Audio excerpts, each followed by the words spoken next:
పోతుంది. ఇట్లా పడిపోవడం తప్పించి పెరగడం లేదు. Because of population. నువ్వు కోరుకుంటోంది అది. నువ్వేమంటున్నావు? జనాభా ప్రాతిపదికన ఎందుకు చేయలేదు అంటున్నావు. జనాభా ప్రాతిపదికన యాజ్ పర్ కాన్స్టిట్యూషన్ అయితే జనాభా ప్రాతిపదికనే చేయాలి.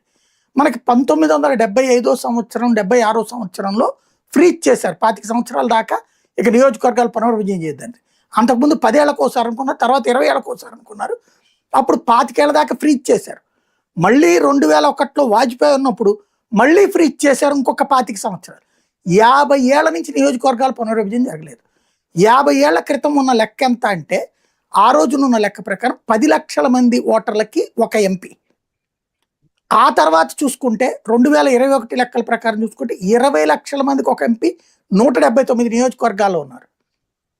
అలాగే 15 నుంచి 18 లక్షలకు ఒక ఎంపీ దాదాపుగా 100-125 నియోజకవర్గాల్లో ఉన్నారు. 34 లక్షలు మల్కాజ్గిరి ఏకంగా. ఇట్లాంటి పరిస్థితులు ఉన్నాయి. కొన్ని రాష్ట్రాలు, ఈశాన్య రాష్ట్రాలు లాంటి చోట్ల 6 లక్షలకు ఒక ఎంపీ ఉన్నాడు. కాశ్మీర్ అయినా అదే పరిస్థితి ఉంటుంది. కాబట్టి ఆ ప్రాబ్లం రానియకుండా 1.5 అన్నటువంటి ఫార్ములా తీసుకొచ్చారు. రెండవది, అసలు కాన్స్టిట్యూషనల్ విరుద్ధమైన మాట రేవంత్ మాట్లాడింది. అదే ఏ జగను మాట్లాడుంటే, ఏ కేసీఆర్ మాట్లాడుంటే చీల్చి చెండాడి పొడిచి చంపేవాళ్ళు. అదే